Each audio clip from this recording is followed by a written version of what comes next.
The North Atlantic at night was a world stripped of color. Only the pale glow of the moon cut through the low-hanging clouds, glinting across the endless black water. Waves rose and fell like the slow breathing of some ancient creature.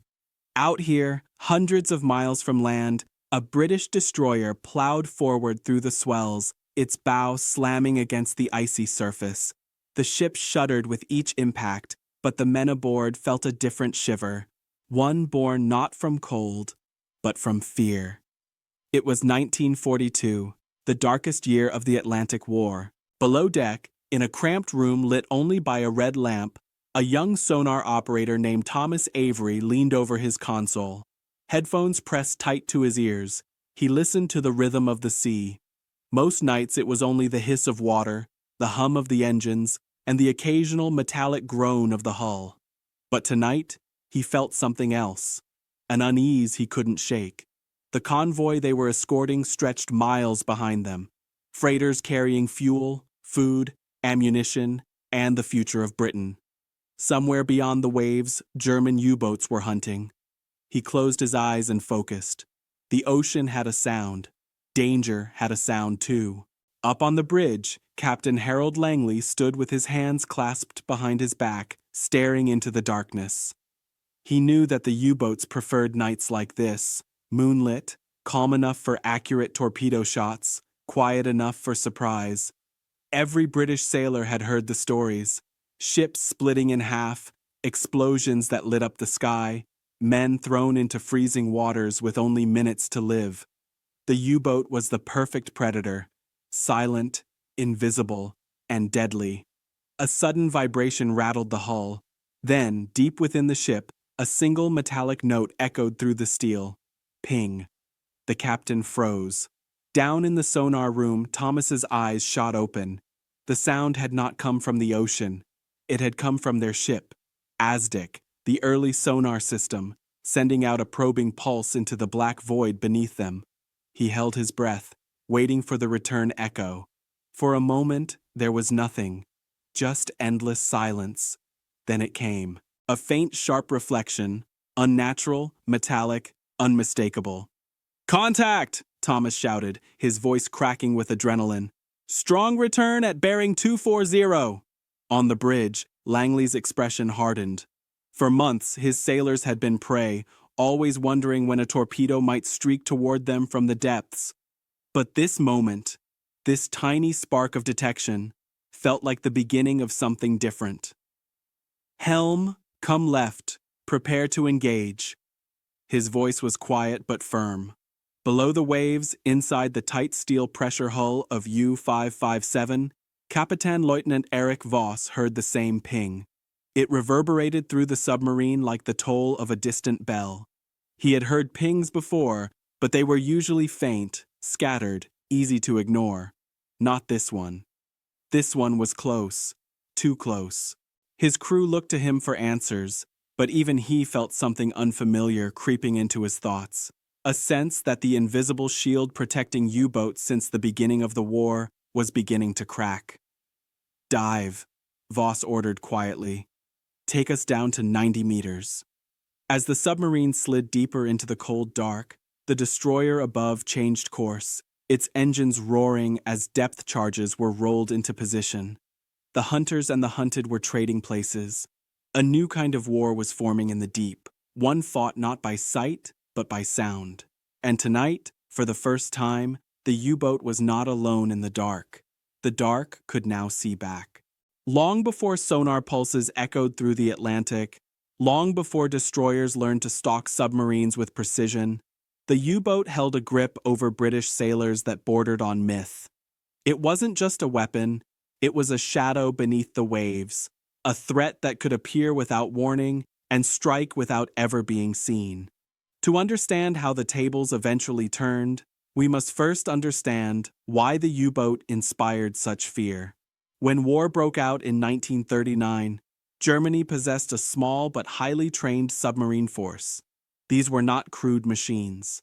They were sleek, silent hunters built to prowl the cold Atlantic, armed with torpedoes capable of splitting merchant ships in half. What made them truly terrifying was their invisibility. Surface ships, relying mostly on eyesight and rudimentary hydrophones, had almost no way to detect a submerged submarine. A U-boat commander could choose when to attack, how to attack, and when to disappear. The stakes could not have been higher. Britain depended on the sea for everything: food, fuel, raw materials, weapons, even soldiers crossing from North America. The Atlantic was Britain's lifeline, and the Germans knew it. Admiral Karl Dönitz believed that a concentrated force of submarines could starve Britain into submission. In the early years, he wasn't wrong. Convoys burned in the night. Survivors clung to debris in freezing waters. Merchant sailors called the Atlantic the graveyard without crosses. The Royal Navy fought back as best it could, but it was unprepared for the scale of the threat. Escort ships were too few. Their tools were outdated. Hydrophones could detect noise, but couldn't pinpoint direction. Depth charges worked only if you already knew where the submarine was, and most of the time, they didn't. Those who served on British destroyers and corvettes remembered the helplessness, the feeling of steering through a black ocean, knowing a submarine might be directly beneath them or miles away, and having no way to tell the difference. The sailors were not inexperienced or cowardly. They were simply blind. But even in 1939, the seeds of change were already being planted. A relatively new device called ASDIC, named after the Allied Submarine Detection Investigation Committee, was being tested by the Royal Navy. It was the earliest form of active sonar. It worked by sending out sound pulses and listening for echoes bouncing off underwater objects. On paper, it was revolutionary. In practice, early versions were limited. They struggled in rough seas, they lost contact during attacks, and their operators required intense training. Still, ASDIC was the beginning of something transformative. For the first time, surface ships could reach beneath the waves and touch the submarine world. The challenge was integrating this new technology into a war that was changing by the month. The U-boats adapted quickly, learning to dive deeper, run quieter, and coordinate attacks using wolf pack tactics. Multiple submarines converging on a convoy at night. Merchant losses climbed so high that Winston Churchill later wrote, "The U-boat peril was the only thing that ever really frightened me." Meanwhile, British scientists, naval officers, and engineers worked with relentless urgency. They improved ASDIC range. They refined depth-charge detonators. They built more escort ships and trained more operators. Slowly, painfully, a new form of anti-submarine warfare was taking shape. Before the war, the ocean had belonged to the U-boats. But as the months passed, something shifted. British sailors began trusting their ears as much as their eyes. Destroyers learned to maneuver by sound. Depth charges became more accurate, more deadly. Sonar gave the Royal Navy a new kind of vision, one that could pierce the depths where submarines once hid with impunity. This was the moment the fear began to change direction. The U-boat was still deadly, still feared, but now it could be found. When the Battle of the Atlantic began in 1939, few understood just how long it would last. Longer than any other campaign of the war, stretching across nearly 6 years of shifting tactics, new technology, and relentless adaptation. The struggle evolved in distinct phases, each reshaping the balance between the hunters and the hunted. At the beginning, the U-boat reigned almost uncontested. German commanders exploited Britain's reliance on Atlantic shipping with ruthless precision. The early war Type 7 submarines were fast, maneuverable, and armed with torpedoes capable of crippling even the largest merchant ships. Convoys were introduced to protect shipping, but escort vessels were scarce and detection equipment inadequate. Night after night, U-boats prowled the dark waters, firing torpedoes from the shadows and slipping away before escort ships could react. Through 1939 and 1940, British sailors fought in near blindness. Hydrophones offered vague hints, not positions. An escort commander could hear a noise but not know whether the submarine was ahead, behind, to port, or starboard. The best tactic was often guesswork. Merchant losses soared so dramatically that Britain feared famine. Some convoys lost a third of their ships in a single voyage.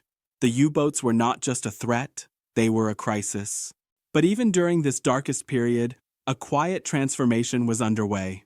The first operational sonar sets, ASDIC, began appearing on escort ships. Early versions were unreliable, but when they worked, they provided something priceless: an underwater echo that indicated direction and distance. It wasn't perfect. ASDIC could lose contact when a ship passed overhead or when the sea grew choppy. But it was a foothold, a technological wedge driven into the U-boat's cloak of invisibility. By 1941, both sides were adapting at a frantic pace. The Germans introduced wolf-pack tactics, controlling groups of U-boats by radio to swarm convoys. A merchant ship struck by one torpedo might find itself under attack from 4 or 5 submarines at once. Destroyers charged blindly at periscopes, dropped depth charges in frantic patterns, and hoped luck favored them. Sometimes it did, often it didn't. Then came a shift, subtle at first. British escort groups began forming ships specifically trained for anti-submarine warfare. Their captains studied sonar signals, learned the language of echoes, and practiced coordinated maneuvers. The Royal Navy created specialized units, escort destroyers, corvettes, and sloops, whose sole purpose was to protect convoys and hunt U-boats. No longer were submarines an afterthought. They became the central threat the Navy sought to master. In 1942, the battle reached its peak intensity. German U-boats flooded the Atlantic in unprecedented numbers. They attacked convoys off Greenland, near Iceland, even off the coast of the United States. That year, Allied losses reached catastrophic levels. Thousands of sailors lost, millions of tons of shipping sunk. It seemed as though Germany might finally choke Britain into surrender. Yet beneath the surface of this crisis, Allied capabilities were growing. New long-range aircraft, such as the consolidated B-24 Liberator, began patrolling areas previously unreachable. Radar improved dramatically, allowing escorts to detect surfaced U-boats at night. Sonar operators grew more skilled, recognizing subtle differences between a whale, a thermal layer, and a metal hull lurking below. Then came 1943, the year that changed everything. Convoys began sailing with powerful escort groups. Destroyers, corvettes, sloops, and escort carriers capable of launching aircraft directly into the battle. These ships weren't merely reacting to U-boats anymore, they were hunting them proactively. Air cover closed the notorious Black Pit, the mid-Atlantic zone where convoys once sailed without protection. Sonar ranges increased. Depth charges became more precise, with improved fuses that allowed them to detonate at more accurate depths. And for the first time, intelligence joined the fight. The cracking of German naval enigma codes gave the Allies insight into U-boat routes and wolf-pack operations. Convoys were rerouted away from danger. Submarines found themselves sailing into traps, unaware their movements were being monitored. The effect was immediate and dramatic. In the spring of 1943 alone, the Germans lost so many submarines that Admiral Dönitz was forced to withdraw his entire fleet from the North Atlantic. The hunters had become prey. By 1944, the tables were fully turned. New weapons like Hedgehog, a forward-throwing spigot mortar that launched dozens of small contact-fused bombs, gave escorts a way to attack without losing sonar contact. Depth charge patterns grew more refined, creating deadly underwater curtains that trapped submarines below. U-boat crews now dreaded the sonar ping, knowing it might be the last sound they ever heard. The evolution was more than technological. It was psychological, doctrinal, strategic. The Royal Navy no longer feared the unseen. It could see with sound. By the final year of the war, U-boats were still dangerous, still sinking ships, but they were hunted creatures. Patrol lines tightened around them. Aircraft forced them to dive during the day, draining batteries. Radar detected their periscopes. Sonar tracked their movements. Depth charges shattered their hulls. Many submarines never returned from patrol. Others resurfaced only to surrender. What began as a one-sided assault on British shipping had become a systematic destruction of the U-boat arm. Through years of struggle, error, innovation, loss, and relentless adaptation, the Battle of the Atlantic transformed from a nightmare into a victory, one sonar ping and one depth charge at a time. Every long struggle has moments when the momentum quietly shifts, moments that don't always feel decisive at the time, but later prove to be the hinge on which the entire conflict turned.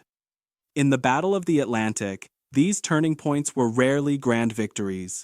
They were often a single improved fuse, a new escort tactic, a deciphered radio signal, or a sonar operator recognizing a pattern no one had heard before. Together, they broke the spell of U-boat dominance and marked the beginning of the end for Germany's Grey Wolves. One of the earliest turning points came with the realization that convoys needed escorts not just for defense, but for coordinated offense. Early in the war, destroyers sailed alongside merchant ships mostly to discourage attacks. But as sonar and depth charge technology matured, the role of the escort vessels changed. They were no longer passive guardians, they became hunters. The shift from reacting to U-boat attacks to actively seeking out submarines transformed convoy strategy. Suddenly, the U-boat was not the only predator in the water. Another crucial breakthrough occurred when depth charges moved from being crude tools of desperation to precise underwater weapons. In the early years, depth charges were dropped in loose patterns, more in hope than in skill. But improvements to their hydrostatic fuses allowed them to detonate at specific depths, and newly trained crews learned how to calculate submarine trajectories based on sonar echoes. This led to the development of creeping attacks, where one escort ship maintained sonar contact at low speed while another swept in to deliver the killing blow. U-boat commanders quickly learned that once a creeping attack began, their odds of survival plummeted. But perhaps the most dramatic turning point came through intelligence rather than firepower. The cracking of German naval enigma codes, an achievement shared by British cryptanalysts, mathematicians, and captured U-boat material, gave the Allies a window into the operations of the entire U-boat fleet. For the first time, convoys could be routed away from danger zones. Wolf packs found themselves waiting in empty stretches of ocean, unaware that their secrecy had evaporated. It was an invisible turning point, one unknown to the sailors whose lives it saved, but it reshaped the battle more profoundly than any single weapon. Then came air power. The introduction of long-range aircraft into the Central Atlantic closed the deadly gap where U-boats had once hunted without fear of detection. Before this, submarines surfaced during the day to recharge batteries and communicate with command. Now, radar-equipped aircraft forced them to remain submerged, draining power and limiting attacks. U-boat captains wrote bitterly in their logs about the Sky Wolves, aircraft that seemed to appear from nothing, swooping down to unleash machine gun fire, rockets, or depth charges. Each flight hour over the ocean reduced Germany's operational freedom and frayed the nerves of even the most experienced crews. Still, perhaps the single most symbolic turning point came with the arrival of head-throwing weapons like Hedgehog. Unlike depth charges, which exploded at preset depths, Hedgehog launched dozens of contact-fused bombs that detonated only on impact. This meant no more losing sonar contact while passing over the submarine's last known position. Now the escort ship could keep tracking the U-boat all the way through the attack. For the first time, submarines were forced to face a weapon they could neither outmaneuver nor outweight. Hedgehog attacks didn't just wound U-boats, they killed them outright. On the German side, turning points were felt in more personal, more painful ways.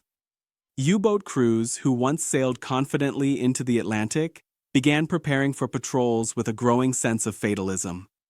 By 1943, new recruits understood that they were entering a service with staggering casualty rates. Some patrols never made radio contact after leaving port. Others were sunk within days. Captains who had once dictated the pace of battle found themselves diving desperately at the first sonar ping, hoping to slip away before the inevitable rain of explosives shattered their hulls. One U-boat officer later recalled that the moment he realized the war had changed wasn't during a battle, but during a quiet afternoon in port.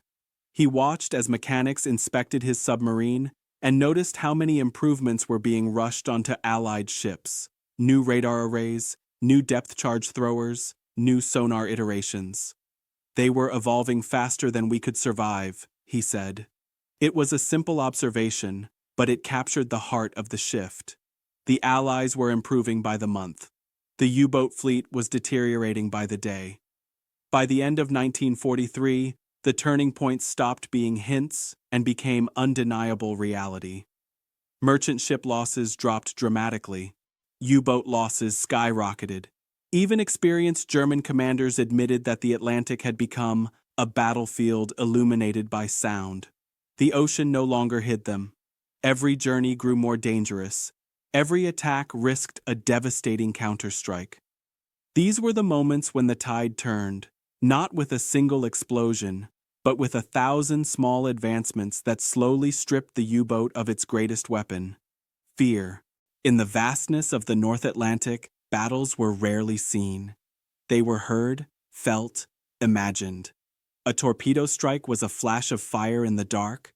A depth charge attack was a trembling in the bones. A sonar ping was a sound that could change everything. But within that intangible battlefield, the human stories were painfully real. Lives shaped by fear, courage, exhaustion, and the relentless struggle to survive the war beneath the waves. One of the most intense early convoy battles took place in February 1941, when convoy HX-112 crossed the Atlantic under heavy threat. The escorts knew U-boats were nearby. The sinking of several merchant ships days earlier had made that clear, but they didn't know where the submarines were or when they would strike. The night was moonless, the sea calm, and visibility poor. It was the perfect setting for a wolfpack attack. Aboard HMS Walker, Lieutenant John Astley, only 24 years old, leaned against the bridge railing, scanning the darkness for anything unusual.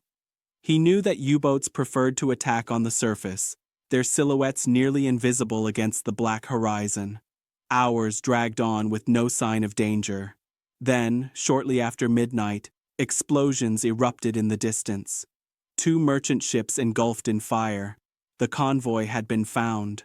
Astley called for full speed ahead as Walker raced toward the flames. The destroyer's searchlights cut across the waves, revealing the unmistakable white wakes of torpedoes streaking toward the convoy. Somewhere near those wakes, Walker's sonar operator picked up the faint echo of a metallic hull. Within seconds, the destroyer's captain ordered the first depth charges dropped. The sea erupted behind the ship. A column of water rose into the air, illuminated by fire from the burning merchants. Moments later, debris floated to the surface. Small pieces, nothing definitive, but the U-boat had been forced to dive. The hunters had been interrupted, and the escorts now had a trail to follow. Inside the submarine, U-100. Kapitan Leutnant Joachim Schepke barked orders as his men struggled to keep control. The depth charges were close enough to rattle the lights. Dust and rust flakes sprinkled from the ceiling. Schepke was one of Germany's most successful U-boat aces, but tonight, for the first time, he whispered something he never had before. "They're getting better." One U-boat officer later recalled that the moment he realized the war had changed wasn't during a battle, but during a quiet afternoon in port. He watched as mechanics inspected his submarine and noticed how many improvements were being rushed onto Allied ships: new radar arrays, new depth charge throwers, new sonar iterations. They were evolving faster than we could survive, he said. It was a simple observation, but it captured the heart of the shift. The Allies were improving by the month. The U-boat fleet was deteriorating by the day. The battle that followed would become one of the most dramatic early turning points, with Walker ultimately sinking U-100 in a running hunt that lasted nearly an hour. Many of Schepke's crew escaped, but the legendary captain was killed when the submarine surfaced under the bow of the destroyer. The British escorts lost ships that night as well, but they had drawn blood from the Wolfpack. And the men who fought in that convoy never forgot the moment when the tide seemed to shift. if only slightly. Another convoy, another story, revealed a different side of the war. In March 1943, convoy SC-122 sailed into what sailors later called the Week of Hell. It was a grueling, drawn-out battle in which U-boats torpedoed ship after ship, pushing the British escorts to their limits. For sonar operator Peter Hammond aboard HMS Vedette, the experience felt like living inside a heartbeat. The constant rhythmic pulse of sonar pings echoing through the hull, the tension rising every time the return echo suggested something solid below. Hammond later said, "After a while you could feel it. You knew when the echo wasn't a shoal of fish or a thermal layer. You knew when it was steel." One night during a fierce attack, Vedette detected a U-boat just off the convoy's starboard flank. The ship altered course, sonarman guiding the captain with calm but urgent direction. As the sonar contact sharpened, Hammond whispered, "He's turning toward us." It was all the captain needed. Vedette released a perfectly timed depth charge pattern that shook the ship violently. Minutes later, oil and wreckage surfaced, confirmation of a kill. Hammond, who had felt helpless earlier in the war, now felt something new: the knowledge that the tools in his hands could save lives. For U-boat crews, the human experiences were equally intense, sometimes terrifying. During one patrol in 1943, U-231 was detected by an Allied escort and subjected to a relentless depth charge attack that lasted for hours. The submarine lurched violently with every explosion. Pipes burst. Men were thrown from bunks. Carbon dioxide levels spiked as batteries drained. The boat creaked and moaned under the pressure of the deep. A young seaman on that patrol later recalled, "Each explosion felt like the end. You waited for the hull to open. You waited for the sea to take you." Somehow, U-231 survived, but it returned to port battered and shaken. The commander admitted that the strain on his men was becoming unbearable. For the first time, he felt hunted. Then there were moments of unimaginable contrast, instances where the violence of the battle was followed by acts of compassion. In 1944, after destroying a U-boat in the mid-Atlantic, a British escort vessel spotted survivors in the freezing water. Despite the danger of additional submarine attacks, the captain ordered rescue operations. Dozens of German sailors were pulled aboard, shivering, exhausted, grateful. One young German radio man, barely 19, whispered in broken English, "Why didn't you leave us? We attacked your ships." The British petty officer helping him simply replied, "War's the enemy, not you." One U-boat officer later recalled that the moment he realized the war had changed wasn't during a battle, but during a quiet afternoon in port. He watched as mechanics inspected his submarine and noticed how many improvements were being rushed onto Allied ships. New radar arrays, new depth charge throwers, new sonar iterations. "They were evolving faster than we could survive," he said. It was a simple observation, but it captured the heart of the shift. The Allies were improving by the month. The U-boat fleet was deteriorating by the day. Stories like this lived alongside the brutality. Men who tried to kill each other moments earlier, now sharing blankets and hot tea. Another vivid account came from the crew of HMS Starling, part of Captain F.J. Johnny Walker's famous escort group.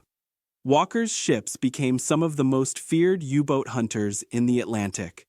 In one operation, Starling pursued a submarine for more than 12 hours, using every trick in the book: creeping attacks, coordinated sweeps, and precise sonar tracking.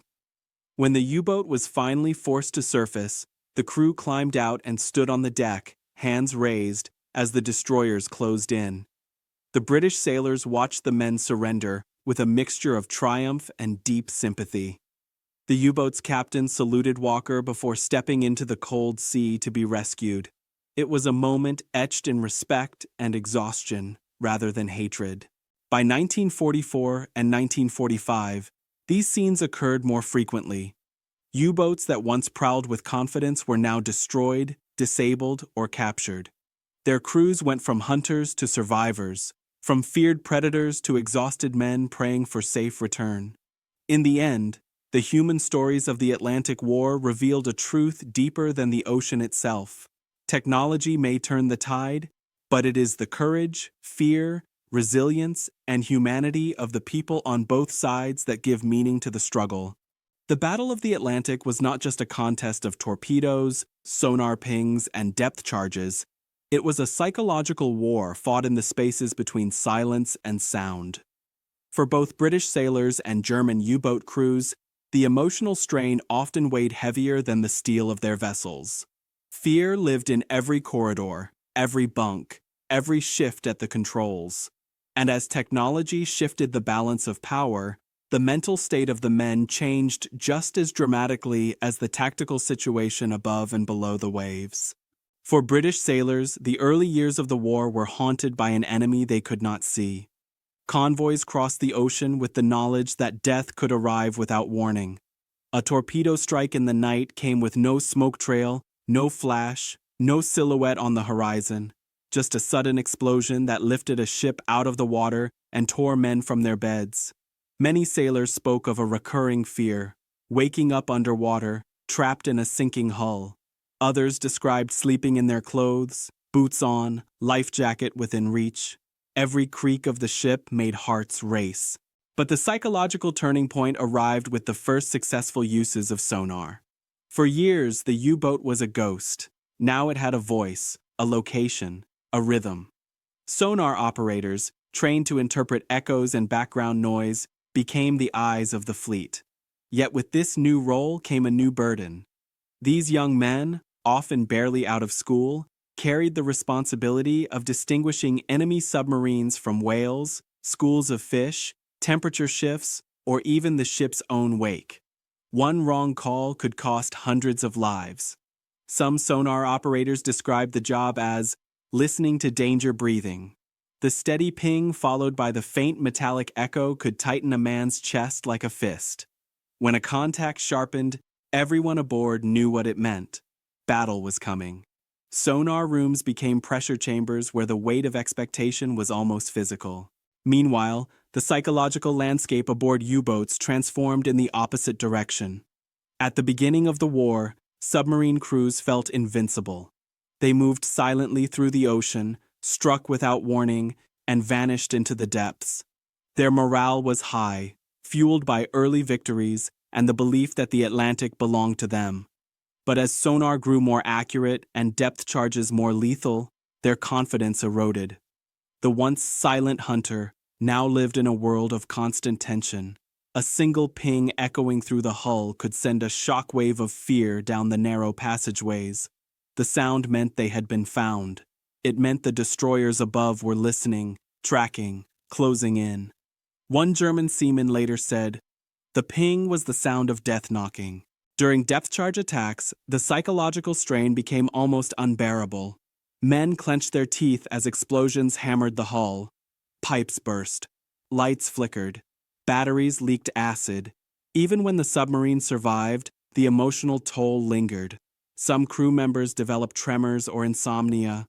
Others admitted to hiding their faces in their hands, waiting for the next explosion to end everything. Submarine warfare magnified fear in a way few other combat environments could. By 1943, the stress reached a breaking point. Many U-boat patrols reported rising anxiety, nightmares, and a pervasive sense of doom. New recruits, often teenagers, stepped aboard boats surrounded by veterans who had already lost friends and comrades. The U-boats no longer felt like weapons. They felt like coffins waiting to be sealed. On the British side, confidence slowly grew as new technologies and tactics proved effective. But even as the numbers shifted in their favor, the sailors never lost their sense of caution. The ocean remained vast, unpredictable, and unforgiving. A single mistake could undo months of progress. Yet there was a new mental anchor, a belief that the U-boat could be beaten, heard, tracked, driven to the surface, even destroyed. Hope had entered the battle. For U-boat crews, however, hope drained away. Patrols that once symbolized pride and daring became ordeals marked by dread. When returning to port, many submariners visibly aged from the stress, skin pale, eyes sunken, nerves frayed. Some refused to talk about what they had seen below the waves.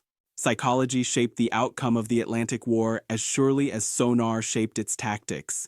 Fear had once belonged entirely to the British crews, but by 1943, it was the U-boat sailors who felt hunted, exposed, and alone. The ocean no longer belonged to them. The deep, once a sanctuary, had become a trap. By the final years of the conflict, the emotional balance of power had reversed as completely as the tactical one. The Battle of the Atlantic was not won by a single invention or a single tactic. It was won by a slow, determined reimagining of how a modern navy could fight an enemy it could not see. The shift from fear to control did not happen overnight. It happened through an accumulation of innovations, doctrines, and strategic decisions that eventually formed a unified system. And at the center of that system stood sonar and depth charges, tools that transformed the rhythm of the ocean war and gave the Royal Navy the means to reclaim the Atlantic. The true strategic significance of sonar lay not in its immediate effectiveness, but in the new kind of warfare it enabled. Before sonar, the ocean below the surface was a void. Ships reacted to attacks, guessed at positions, and hoped for luck. Sonar turned that void into a navigable dimension. Now, escort commanders could make decisions based on data, not intuition. They could track submarines through darkness, fog, and storms. They could coordinate maneuvers with precision. The introduction of sonar marks the moment surface ships became genuine anti-submarine platforms, not merely desperate defenders. But sonar by itself could not destroy a U-boat. It needed a weapon to deliver the finishing blow, and that's where depth charges changed the game. Early in the war, depth charges were clumsy. They detonated at imprecise depths, often too shallow or too deep to damage a submarine.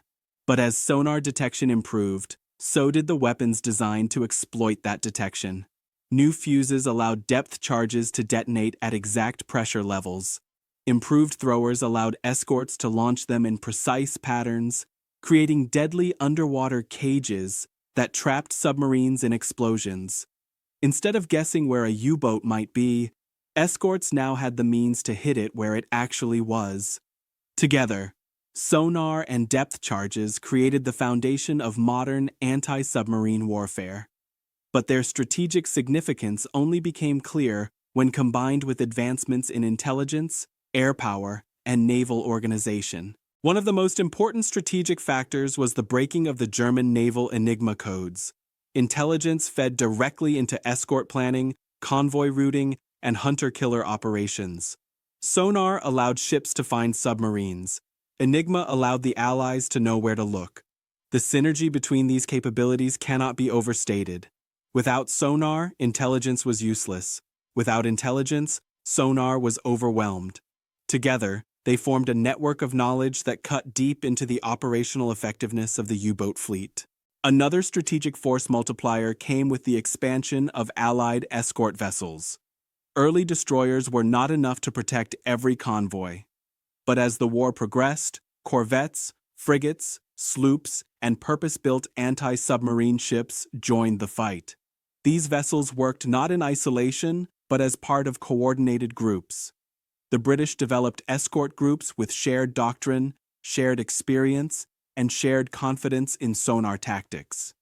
Instead of individual ships reacting to torpedo attacks, groups of ships moved like teams, one maintaining sonar contact, another positioning for the attack, a third blocking escape routes. Air power further amplified the strategic shift. For years, U-boats operated with near immunity during the day, surfacing to recharge batteries. Radar-equipped aircraft ended that sanctuary. Now, submarines were forced to submerge for far longer than their batteries were designed to handle. A submerged U-boat was slower, blind, and vulnerable to sonar detection by surface ships. The link between air patrols and sonar-equipped escorts created a two-layered threat the U-boats could not escape. Equally important was logistics, a quiet but decisive advantage. While Germany struggled to replace each lost submarine, the Allies built ships, escorts, and aircraft at an accelerating pace. They built faster than they lost. They trained sonar operators continuously. They improved equipment every few months. What began as a defensive scramble became an organized machine of expanding capability. Sonar sets became more sensitive, depth charges more lethal, tactics more refined. The Allied system grew stronger every day, while the German system grew weaker every month. The U-boats, which once represented German dominance at sea, became symbols of strategic overreach. They were deadly, but they were fragile. Every submarine required skilled engineers, rare materials, and specialized tools. Every loss was a blow Germany could not easily absorb.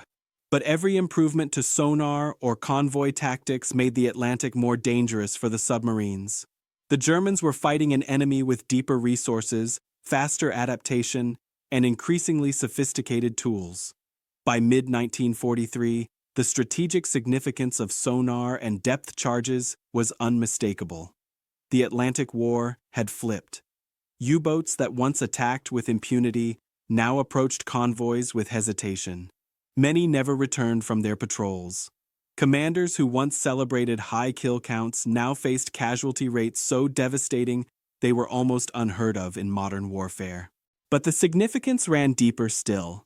The success of sonar-driven warfare proved that technology, when integrated with doctrine, intelligence, and mass production, could change the nature of naval conflict. The Allies had not just matched the U-boat threat, they had surpassed it, using a synergistic system that the Germans could neither outfight nor outbuild. By the end of the war, the Atlantic belonged not to the silent hunters lurking below, but to the fleets that could hear them coming. When the Battle of the Atlantic finally eased in its fury, the ocean seemed to breathe differently. The fear that had once settled over every convoy crossing began to fade, replaced by a cautious relief. Ships arrived more often than they vanished. Sailors wrote home with a confidence they had not felt in years. The U-boats still prowled the deep, but their reign had been broken. The long shadow they cast over Britain's lifeline was lifting. In the aftermath, the scale of the conflict became painfully clear. Tens of thousands of merchant sailors had been lost. Entire convoys lay at the bottom of the Atlantic. U-boat crews, too, suffered staggering casualties. Nearly 3/4 of the men who served in them never returned. The ocean had become a cemetery for both hunter and hunted. When the war ended, naval officers from both sides spoke about the campaign not with triumph, but with solemn respect. It had been a brutal struggle where the enemy was often unseen, and victory had come at a terrible cost. For British sailors, the end of the U-boat threat felt almost surreal. Men who had spent years sleeping lightly, boots by their bunks, life jackets never far from reach, now crossed the Atlantic without hearing a single sonar ping or seeing a single periscope. The constant worry, the feeling that death lurked beneath every wave, slowly loosened its grip. Many later said that the silence after the war was the strangest part. No torpedo wakes, no sudden alarms, no depth charge blasts shaking the hull, just the sound of the ocean, empty at last. The legacy of the U-boat war shaped naval doctrine for generations. Sonar had proven its worth beyond doubt. No navy would ever again go to sea without underwater detection equipment. Depth charges, though eventually overshadowed by more advanced weapons, remained a fundamental part of anti-submarine warfare for decades. The lessons learned, how to track a submarine, how to interpret underwater acoustics, how to coordinate attacks, became the foundation of Cold War naval strategy. Technological innovation didn't stop with victory. Sonar systems grew more sensitive, more accurate, able to detect submarines at greater distances and in more complicated environments. What began as crude ASDIC pings evolved into sophisticated arrays capable of mapping the ocean floor. Anti-submarine tactics expanded into an entire discipline, combining aircraft, helicopters, surface ships, and later nuclear submarines. The simple idea that sound could reveal the secrets of the deep revolutionized maritime warfare permanently. The U-boat arms legacy was complex. Germany's submariners had fought with remarkable skill and courage, but their weapon had been overtaken by Allied innovation. After the war, many surviving U-boat captains were invited to speak with Allied officers, comparing notes on tactics, weaknesses, and moments when they knew the battle had turned against them. Some admitted that they realized the end was inevitable once sonar became widespread. Others pointed to the moment air power entered the mid-Atlantic. Still others believed the loss of radio secrecy with the breaking of Enigma sealed their fate. But nearly all agreed. Once the Allies learned to see underwater, the U-boat's age of dominance was over. A deeper legacy lingered not in technology, but in memory. British sailors told stories of nights where they listened for the faintest echo to save a convoy. German submariners spoke of the terrible pressure of evading depth charges, hour after hour, day after day. These personal accounts carried a shared humanity. There were no easy victories in the Atlantic, only endurance, courage, and the haunting knowledge that every man on either side faced the same ocean, the same cold, the same fear. Today, rusted wrecks of U-boats and merchant ships still lie scattered across the seabed, silent reminders of the longest naval struggle of the war. Museums display sonar sets and depth charge casings, artifacts of a time when sound became a weapon, and survival depended on hearing the enemy first. The Battle of the Atlantic was ultimately a triumph not of might, but of adaptation. The U-boat had dominated a world of darkness. Sonar and depth charges brought light into that darkness, and once revealed, the threat could no longer rule. The North Atlantic, once the most dangerous expanse of water on Earth, grew quiet as the war came to a close. The waves rolled on as they always had, indifferent to the ships that crossed them or the men who fought upon them. But beneath the surface lay the story of a transformation, one written not in triumphal marches, but in moments of sound, fear, innovation, and resilience. Imagine a final wartime voyage, a convoy gliding across a calm sea, escorted by ships whose hulls still bear the scars of countless battles. In the sonar room of one destroyer, a young operator sits at his console, listening to the ocean. He hears only the steady hum of the ship, the soft pulse of the sonar, and the quiet reassurance that nothing lurks below. For him, this silence is not emptiness, it is victory. A victory earned by those who learn to listen, adapt, and endure. Far beneath the same waves, rusting in the cold darkness, lie the remains of U-boats that once terrorized the sea lanes. Their final resting places mark the path of a fierce and desperate struggle, fought by men who believed in their mission as deeply as those who hunted them. The battle between them was not one of hatred, but of survival, of nations trying to breathe, and of crews trying to return home.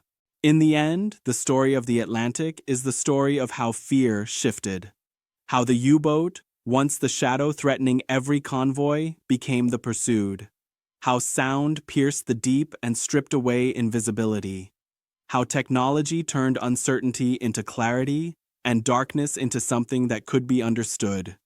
The ocean never changed, but the way sailors faced it did.